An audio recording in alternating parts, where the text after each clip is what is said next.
Guys, welcome to GlassBuild. This is a main stage session on mental health and suicide prevention.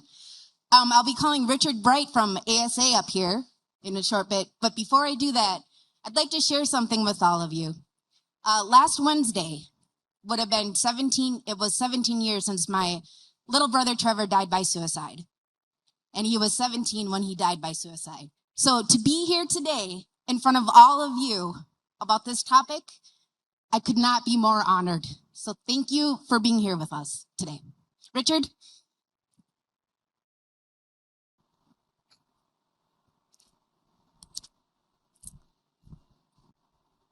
Good afternoon. If my panelists can come up here and we'll begin proceedings here. So Melanie, thank you very much for the introduction. Thank you also very much for telling us that personal story. I know how hard it is. It's not easy to share that kind of stuff, but it really does shine a light on what we're about to talk about today. So if I can just to start off, obviously, this is a very sensitive topic. It's an important topic. That's why we need to bring it to the forefront to have these discussions. But just be aware, we will be talking about statistics. We will be talking about suicide, warning signs, mental health concerns and issues. So just be cognizant of that. We're hopeful that we may have some time for some Q&A, but if not, my panelists will be here for 15 to 20 minutes after the session. So if you need anything or have got any questions, please let us know.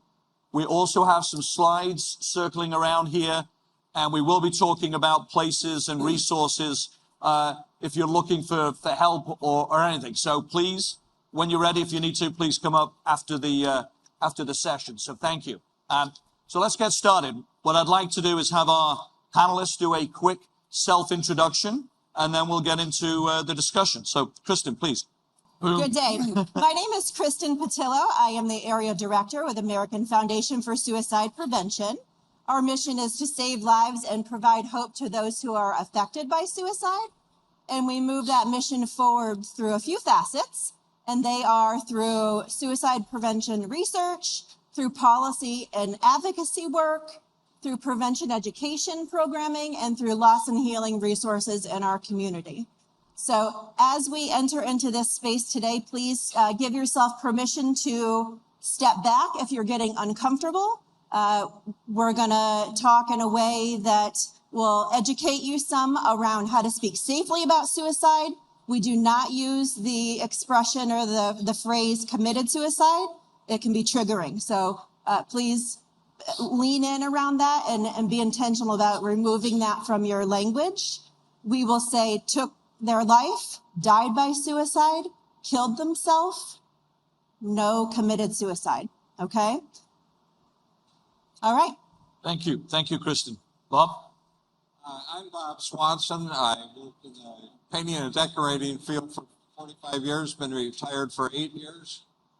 But that's not why I'm here today. I'm a suicide loss survivor. Our oldest son, Michael, died at the age of 33 on March 13th, 2009.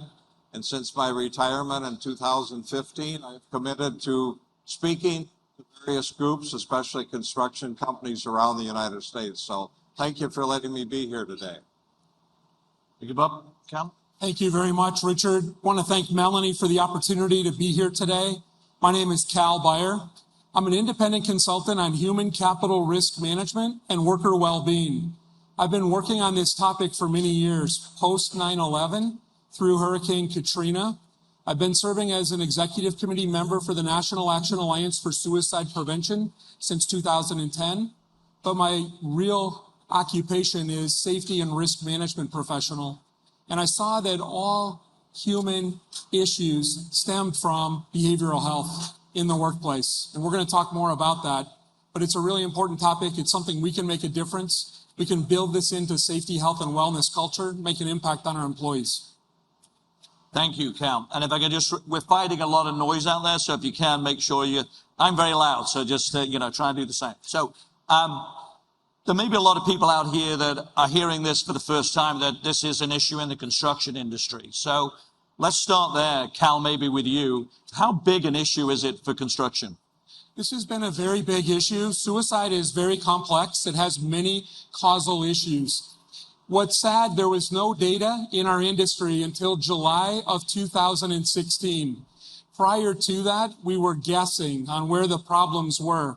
So in my work with the National Action Alliance for Suicide Prevention, we'd helped launch an initiative for the construction industry with roots back to 2010 through 2012. What became obvious to us, suicide is always underreported and the data is always in arrears. So it was a lagging indicator. To have effective risk management and safety, we've got to go upstream. So suicide, when the data came out in July of 2016, construction was the second highest industry. And the rate was very alarming. It was 45.3 per 100,000 workers. Second only to mining, which was 54.3. So what we had to do is look and better understand why. We'll talk more about risk factors, but what we've subsequently learned as we went upstream, Richard, is you had to look at what were some of the untreated conditions. So construction also is high for anxiety and depression. Data will show that about 14.3%. That's from the Construction Center for Education and Research. When you look at a second risk factor, it was heavy and binge drinking. Our industry was identified as second highest to mining for heavy drinking. Binge drinking was defined as 4 or 5 drinks in a single setting, multiple times each month, and 1 drink less for women compared to men. That was 15.6% of workers, 1 in 6. Then you look at substance use disorder. That would be a more chronic, long-term condition. We would call that addiction. And in construction, 19% of workers compared to 8.5 for all industries combined. So those were 3 factors. And then when we had to look at other challenges, musculoskeletal injuries. The musculoskeletal injuries, 34% of construction workers have at least one. It's a gateway to opioid use, but on a physical level, it causes pain, which creates sleep deprivation, which causes fatigue, which leads to what we call presenteeism, where workers are at work but not fully engaged, losing concentration. That can contribute to other safety injuries like disabling type injuries. And then the last area I want to highlight would be overdose. About 50,000 suicide deaths each year, over 112,000 nationally of overdose. And construction has the highest number of workers succumbing to overdose.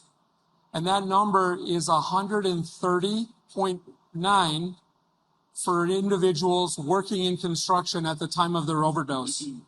For individuals that worked in construction, but were not currently working in construction at the time of overdose, it was 163.9. So we have behavioral health challenges in construction. That's how we have to make this a safety, health, and wellness imperative in our organizations to do something about these high-risk factors.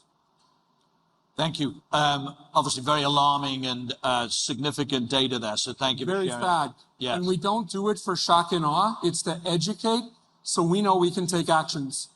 The good news, some of these will be very preventable. Suicide, we have solutions. We have some strategies that can be very helpful. Thanks, Cal. Anybody want to add to the data, or should I move on to the next question? I think that's pretty straightforward where we're at. So let's, Kristen, a question for you here. So what are some of the warning signs that somebody is in distress or could be contemplating suicide? Yes. So as was alluded to, sometimes it is converging factors. So it is when life is happening, right? So there might be a physical ailment and a financial strain and maybe a marital thing, and all those things are coming together, and you're having this tug, and sometimes there is a mental health condition that may or may not be diagnosed.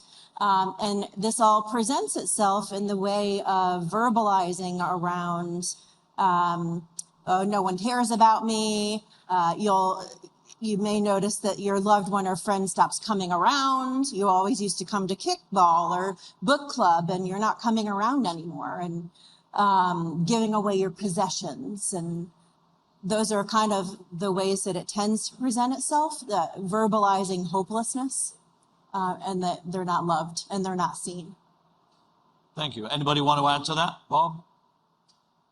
Well, I think the big thing too, if you're living with a mental illness or living with some of these, I would call it just despair, you're wearing a mask. There's a lot of shame, a lot of stigma. Our son, before his death, anyone that didn't know him would not know anything was wrong. He would say, "I'm fine." He wore a mask to protect himself. And that's a big thing. Not sure your mic is on, actually. Yeah. You might want to hold it, yeah, maybe. How was that? Okay. Thank you. So I was talking about people that are in despair. To protect themselves, they're going to wear a mask. They don't really tell you what's going on. So it's that old iceberg thing. All you see is the tip of the iceberg, what's going on visually. You don't know what's going on inside. So that's a huge barrier to get through. Is this a warning sign? What's really going on? Thank you. So go ahead, Cal. One quick point. I love the example that Kristen gave in terms of those warning signs, but it's important to learn warning signs. It's also important to learn transitional conversation steps for those warning signs. One thing that I've learned a lot about and have seen now, probably a couple hundred times having safety conversations with individuals, people don't want to be a burden on themselves, for their family, or for others. And you'll hear that words hopelessness expressed that way. You'll be better off without me. You won't feel the pain that I feel. Those are opportunities for us to engage. And so I think your list was very effective. Thank you. Thank you. So we mentioned before about, the data surrounding this with construction. We didn't use the word culture, but what is it about the culture of construction that is maybe driving this issue? Bob, do you want to address that, please? Boy, there's quite a few things that impact. It's part of our culture. So first off, we're in a demanding industry. We like getting things done. Sometimes we put stress on ourselves to get the job done. But some things that play into that. It's a tough guy culture. To survive in this industry, you have to shield your emotions, shield what's really going on to get the job done. It's a culture where there's a lot of travel, a lot of family separation. Loneliness does not help if you're having issues. I did a lot of traveling. Believe me, there were times that I'd call home and my wife would say, "I wish you were here." Boy, that's difficult, but I was trying to make a living for our family. We go, as an industry, we go where the work is, we go when the work is. We work nights, we work weekends, we work long hours, we work holidays. That creates a lot of stress, a lot of your sleep deprivation. So we've learned for all of us to work well and have a good mental wellness, we need diet, we need sleep, we need exercise, less stress. Those are all things we know. Well, if you also can succumb to use of alcohol, use of other substances, that only makes it worse. And as an industry, I've been in the industry 45 years. It's normalized to use alcohol. It's normalized now in the last 10 years to use prescription drugs or illicit street drugs. It's now become normal in our industry to deal with some of the other things. One is chronic pain. We're a physical industry. So to deal with my pain, I'm first using maybe prescription drugs. That isn't cutting it. Now I'm going to self-medicate, and eventually I need something else. Why? To show up at work. I don't want to lose my job. That's probably the biggest thing why people don't seek help. I don't want to lose my job. The other piece in this industry, field people, the only way they can provide for their family, they need hours. And if you don't have hours, you're going to suffer because we're an hourly based industry. A couple other things, there's a lot of financial stress. We're a different industry. You work by the project or for a period of time. Things out of your control can eliminate your job. It might be lack of materials for a project. It might be scheduling of a project, weather, and it's no fault of yours that you lost your job. So then you build that uncertainty about our finances. And last, approximately 50% of all suicides use a firearm. We're an outdoor industry. We're a people industry that love to hunt and fish. So there's access to firearms. So those are things, Richard, that it's part of our culture. As what we need to figure out, we're not going to change some of those things, but we can deal with them differently. We can make it's okay to ask for help. That's probably number one. And then we have to be better listeners. We have to be better at analyzing our fellow employees. So I use the example, and somebody you say, hey, Bob, how you doing? And I say, I'm living the dream. What does that really mean? But if next time you ask Bob, how you doing? And I say, life sucks. Now something's maybe going on. Now I maybe got to probe into that or watch how people are behaving. It's huge. And then last, the situations. Shame is written all over getting laid off, losing a marital relationship, having a son or daughter dealing with addiction. There's so much shame around that, and it's hard for people to open up and talk about that. So we have to make it safe to talk about those things. And the last thing I'm going to say, Richard, we did it with safety. At one time in the 60s, safety was kind of a one and done thing. The safety directors showing up, we better all do our thing. But we made it an everyday thing. We now have task analysis. Safety's every day. Mental health cannot be one and done. If you make a one and done in your company, nothing's going to change. Your people have to feel safe to talk about it, and you have to continue educating and affirming what you're doing in your culture of a company. So I got a little long, but those are things that came to mind. Thank you for doing that, and not too long. Thank you. Go ahead, Cal. Yeah, I think one thing that we have to address, construction continues to be a male-dominated industry. And in male-dominated industries, the rate of suicide was known to be much higher. So veterans, first responders, we've seen that in other populations as well. That's important.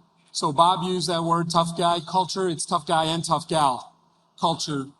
And we've seen that. And these will be some of the people who will be champions in your organization. So we work hard. We play hard. We have that substance misuse potential. We were tolerant toward alcohol, to Bob's point. But the exposure to prior trauma in injuries became something that we didn't used to address. Now we do things called critical incident response to address the emotional needs of employees after traumatic injury. It used to be just mass casualty incidents, but since the pandemic, it's been downwardly scalable. So a single person who needs emotional support can get that. The EAPs, employee assistance programs, have provided a better outlet for in-the-moment counseling. So it used to be we had to wait for a big mass casualty event to address it. Now it's happening much more commonly. As a risk manager, that was my foray into workplace mental health. It started post 9/11 through Hurricane Katrina. After Hurricane Katrina, people started sharing all the things that happened when there was displacement, when there was destruction, when there was loss of life. And we were able to slowly respond to figure out this exposure to trauma was real in our industry because we had high incident rates and about 1,500 fatalities per year when I got into this as a risk manager in 1995. Today, we still have about 1,100 fatalities per year, but the rate of suicide in our industry means about 5 times more people die of suicide in construction than all occupational injuries. And that was shocking to my fellow safety and risk professionals. All the time we spend on compliance, but we were losing people through these behavioral health challenges. So a lot of the risk factors Bob talked about are real. We can't change all of them, but you can change your leadership, you can change your culture, you can adapt to your environment. And as a company leader, you can institute controls where you do talk about this strategically. So I know we're going to talk about shame in a minute with Kristen, but on the side substance abuse, and I know you've got quite a bit of expertise in that, Cal. So talk about substance abuse, opioids, and the role that they play, and obviously with mental illness on the construction site. Yeah, alcohol continues to be the elephant in the room. I do a lot of meetings and sessions with employee groups, all employee groups, sometimes leadership groups. When we identify risk factors that are affecting people's well-being in their lives, alcohol and substance misuse is normally 5th or 6th on the list that people identify. There is a lot of shame and stigma associated, but about 250,000 Americans die each year from the consequences of alcohol. It's legal, so we don't really talk about it, but we have 22 million people in America living with substance use disorder. We need to be real about it. We need to let people know that there is a path toward recovery. One of the movements that I'm seeing is recovery-friendly workplaces, hiring people from long-term recovery to fill some of the voids in construction, to give them purpose. But the real issue today has been the opioid crisis. So I mentioned that number. In the most recent reporting year, 112,000 overdose deaths, 70% attributable to opioids, about 70% of those to the synthetic opioid known as fentanyl. And Bob and I talked at dinner last night. Fentanyl should be known as fentakill. A single dose can be fatal, 50 to 100 times more potent than morphine and heroin. So what people need to realize with opioids, addiction found many people through the medical system. Prescriptions for on and off the job injuries, surgery, 9.5% of people who have surgery end up with a persistent opioid use. And then the leftover pills, 3 billion pills left over each year. That diversion of pills is preteens, teens, young adults, guests in our home, because it's safer to take from a medicine cabinet than it is to buy on the street for people who were addicted, who needed to not be feeling dope sick. So you have to find ways to protect yourself. One of the best things you can do is a drug deactivation product for at-home disposal of leftover pills. The drug take-back programs, kiosks at pharmacies, there's opportunities to do that. But every family needs to have straight talk with the family members about the risk of addiction and then strategies for getting help. It is the pressing behavioral health crisis affecting our industry. And the intersection between suicide and overdose is very high. There's been data that shows a 7 times greater likelihood of suicide if you have a substance use disorder, and especially if it's to opioids. I tried to condense what sometimes is... It's good. That's why we're here. We're sharing information, so very good. So, Richard? Go ahead, Bob. I'd like to add, in my working with the IUPAT and the Helping Hand program, I've learned part of our, again, back to our industry, illicit drugs are available on every job site. No, it's the availability. So if you have the need or the urge, you don't have to go far to get the product. So that's also an issue we have to all address as an industry. Thanks, Bob. So, we talked about now the awareness of this significant issue, but let's go to the shame piece of this. So, Kristen, why is this topic so hard to talk about? What can we do to make it more open and accessible conversation? Yeah, so there is a tremendous amount of shame and stigma around the idea of someone dying by suicide, especially in a space where it's a male predominated industry. And so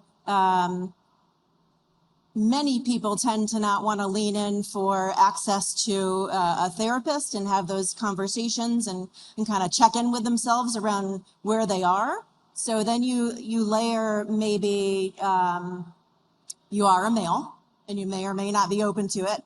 And then you layer your culture and families don't talk about any hard things, even inside their own four walls, oftentimes. So there are those layers. And then I think the thing is, like, you have to take stock of the fact that you need to address your mental health just as you would your physical health. And so a one-off address in a workplace doesn't do the trick. It has to be woven into everything that you are doing within your workplace as an offer of resource and support for those that are working with you to continue to normalize the conversation. If we can't sit and talk about this, and yes, it's uncomfortable, yes, it's also a reality. So if we can talk about it and own it and learn how to be aware of when someone else may be at risk, then we know what we're looking for and we can lean in and have those difficult conversations and quite possibly save a life. Very good. Thank you. Bob, a question that ties into that and something we talked about before. What are some of the most common signs and symptoms that somebody may be struggling? And the follow-up question to that is, what's the best way to approach someone if you're seeing those signs? Well, as Kristen mentioned, there's different warning signs: verbal, behavioral, situational. The biggest thing, all those signs that you see, hear, or observe, they're serious. So none of these instances will come up at a convenient time. After I left the company I led for 25 years, there was an incident of an employee texted in the morning and said, "I can't do it anymore." Thankfully, the supervisor realized that's a warning sign. This person's telling me they're losing hope. It was a very good employee. They made contact with that employee, found out where that employee was. That employee had the idea, they had the plan, they had the means to end their life. They were in their vehicle, in a parking lot by themselves. Thankfully, and here's the key. It's easy to get angry at that, but we need to show total compassion. So I would say the steps are, Bob, we're concerned about you. Here's things we've been seeing. You're not showing up on time. Your quality work is suffering. Your quantity of work is suffering. Your attitude is suffering. It's a one-on-one conversation because of the shame, full of compassion. Then the next step, listen. This person is perhaps in crisis, or they just may be really having a hard time. They're going to say some things that don't make sense. We are an industry, we like to fix things. So our first impulse will be, Bob says, I'm not worth a damn. Nobody will care if I'm dead or alive. And our first impulse will say, Bob, I don't know how you can say that. You're a valuable employee. You've been with the company 20 years. I don't know how you can say that. Well, now you just shut everything down. So you need to listen without judgment. Then you need to assess what's really going on. Is this a minor thing where we can just talk it out? Or the other extreme would be, this is a crisis, this person's threatening suicide, and at that point you might have to call 911.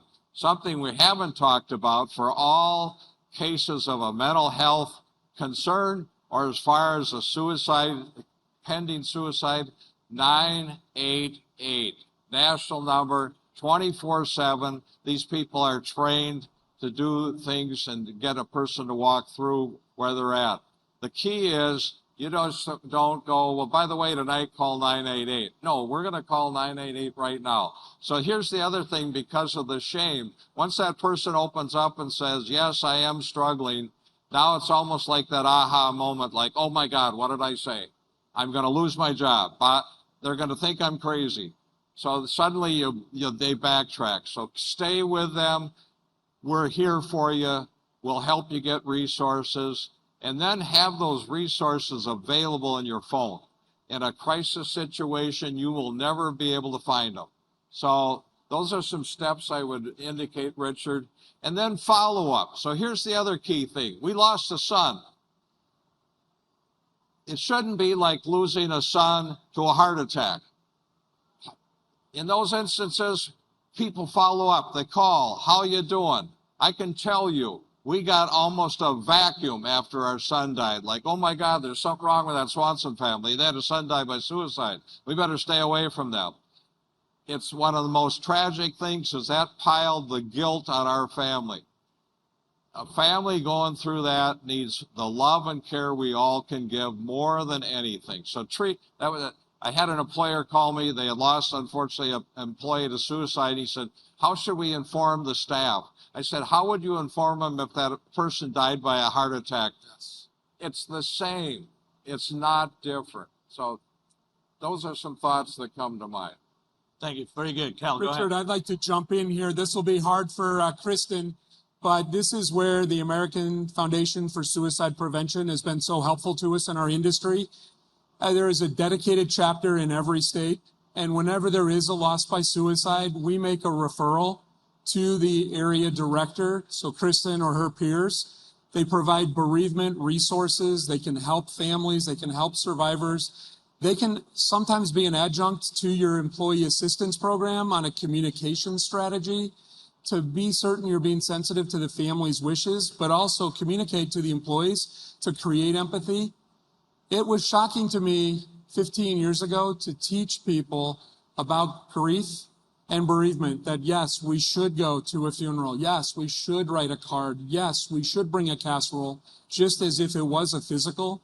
But what I've been so optimistic over the years is just having this network of angels at the AFSP who have lived experience themselves, who can have those healing conversations and just stand in the gap for a family that's experienced a loss. The work you do is invaluable, and we couldn't do it without all the people like you. So I just wanted to say thank you. I'll add to that. Suicide is such a complicated situation.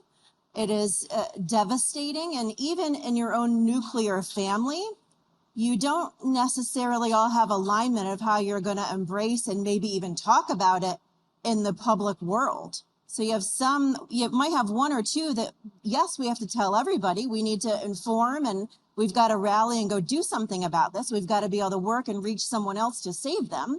And you might have other people in the family that they're ashamed and they don't want to tell anybody. And in my work, I spend a lot of time working with people that are loss survivors. Most often it is their children. So there are a lot of layers there. And so the mission becomes, how do we lock arms and find a way forward to reach others and save lives and do the work and deliver programs so we can change the face and maybe just save one. The cap on that is that those families that have had loss, they know what it is to feel that shame and to be closed off because people don't know what to say to them. And what I have learned in this is that they want to talk about their loved one. And so that loss is a little snippet in their highlight reel of life. And there were 20, 30, 40 years of vibrant life before that very dark moment. And so to be empowered to reach out to those that you know that have had loss, tell me about Will. Tell me about Mary. Who were they as a person? Give them the permission to have the conversation about that loved one that they've lost and seek to understand it. It's very powerful. Very good. Thank you. Bob, going back to you, my association represents specialty contractors and suppliers across the country. And just the conversation that you were having about, an employee that had those warning signs. So a couple of questions for you there, because to me, it's a major shift that having that kind of conversation, right? So, how would you, if an employee's coming to you requesting time off because of saying it's mental health issues, right? How would you have that conversation? And a follow-up question there, how do we make this kind of conversation more continuous, right? More frequent? Well, first off, if an employee came and wanted time off for a mental health issue, number one, I'd approve it. Number two, I'd be concerned. Let's talk about what's going on before we say you need a day off. Do you need a week off? What kind of resources do you need? Let's talk about it. But I'd be proud of that employee that they felt comfortable enough to ask. So I go back, kind of a caveat to the question. in our industry, it's always tough when somebody takes a day off. We got schedules, we got commitments to meet. So people are hesitant to do that. But I would say we always make room for, up in Minnesota area, hunting season is going to start. Deer hunting is the second Saturday in November. Nobody that asks to have a day off early for that will not get it. So why is it different when somebody says, I need a day for mental health, I need to see my psychiatrist, so here's the second part. The employer may say yes, but then it goes, I wonder what's going on with Bob. I don't think we should assign him to that big project because he's got some mental health issues. That should have we should be the other way. Bob needs some extra help. How can we support him in his time and need? So here's the last piece I'm going to say, physical versus mental. When people come back for light duty from any physical injury, we give them slack, right? Legally and morally. When somebody comes back from 28 days in an inpatient program, we say they're fixed and they can go back to work, and we don't give that person any slack. There should be no difference. So we got this thing about, well, now they're fixed. Well, if you have a physical injury, it can take months of physical therapy to get well. So again, those are some thoughts that come to mind. And lastly, it gets to be, you got this issue as an employer. Well, I don't want to know too much about my employees. That's kind of their business. If it's affecting their work, it's now the company's business. But you need to encourage that where somebody feels comfortable to come forward. And then it might not be outright, I need help. Again, watch those signs. They're trying to tell you, but they don't know how to tell you. Thank you. And I know you said that was your last comment, not according to my questions, Bob. So keep that going. So, Kristen, let's talk about what are some take-homes that we can share. Maybe give the audience some take-homes. Our signature community-based program that we offer is called Talk Saves Lives. This is a 60-minute program that we offer in all kinds of workplaces, community center settings, etc. And it takes you through how to speak safely about suicide, how to understand the converging factors of what might be going on behind the scenes, how it may then present itself, and how to come away empowered to have a conversation with someone that you may care about. So I give that to you in the way of, we can deliver that on demand in an in-person or virtual setting anywhere. My peers in any state can do this for and with you. So put that in your mental bank, if you will. But what I would say is, if you see someone and you are worried about their mental health state, reach out to them, ask them the question, you haven't been coming around. I'm worried about you. Are you okay? And pause. Give them the opportunity, since you've opened the door, to respond. They will be relieved that they are seen and can have some conversation with you about where they are in their headspace. Trust me, it is a relief. It is proven that having that conversation can quite literally save a life. So open the dialogue and ask the question. You might have missed the mark. Maybe you'll offend them. It's okay. You've just said, I see you, I care for you. I'm worried about you. So even if you've missed the mark, better to have asked the question than not. And then there's a loss, right? And so the thing is, if you're seeing something in someone that is cause for concern, assume you're the only one that sees it, and assume you're the only one that's going to ask. So ask the question. Very good. Thank you. Any other, Cal, you want? For other takeaways, there's a group called the Construction Industry Alliance for Suicide Prevention, www.preventconstructionsuicide.com. That was formed back in October of 2016. There are resources, there's toolbox talks, there's videos, there's some white papers, various resources that are available. There's posters that can be ordered, some artwork that's free that can be made into posters. Those would be some of the campaign-related materials. Wallet cards in the workplace, I've been using those since 2011.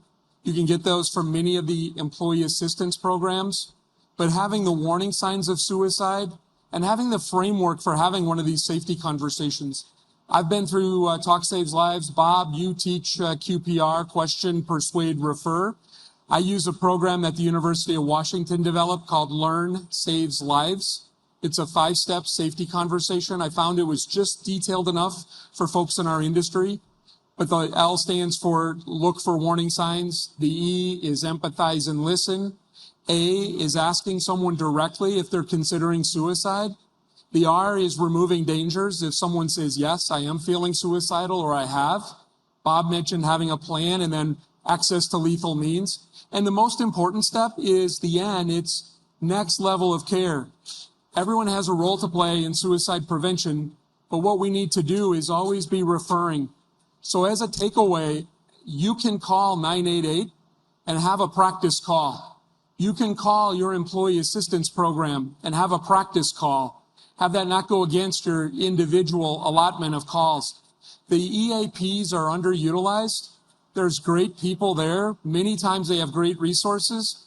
We've got to destigmatize the EAP. So if you're a company leader, if your EAP can come on site, do. If not, go to AFSP.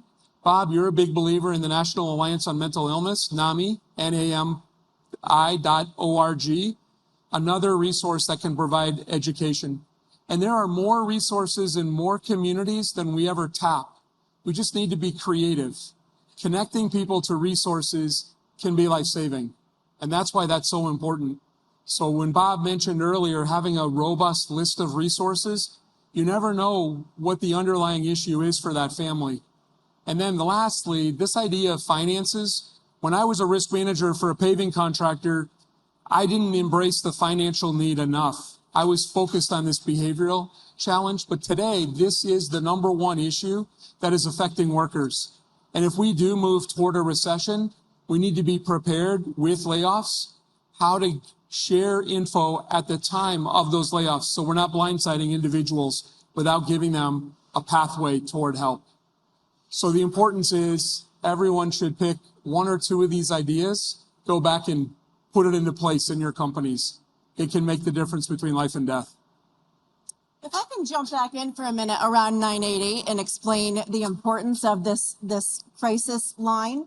So 911, you're going to get a police officer responder that's going to step into a situation that they are likely not trained to deal with when someone is in the midst of a mental health crisis. That person who is having that crisis is often hauled away to jail, which is the last place they need to be. And so when you call 988 when someone is in crisis, it is a trained mental health provider or a team with a police officer and a mental health provider to come in and descale the situation and hopefully get them connected to care and placed somewhere for treatment if that's what's needed. It's a very, very different experience to dial that line and to receive the competent care when you're in that moment can make all the difference. Richard, really quickly, there's another service because some people will not want to make that telephone call. It's called Crisis Text Line.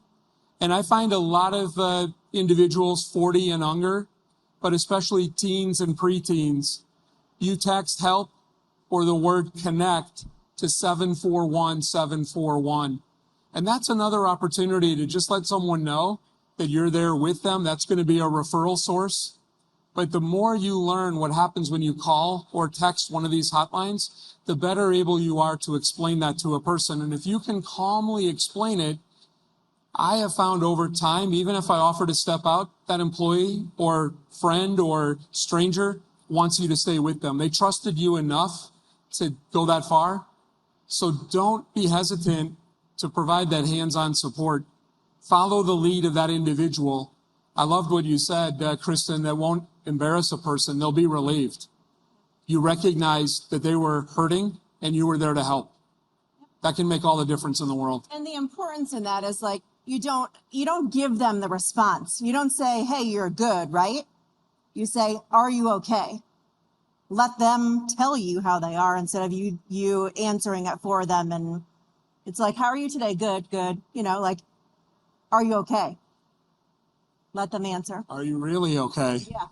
And about 988, there are some resources in the room here with the cards, and it's got the crisis text line on it. Please put it in your phones. Thank you. Thank you.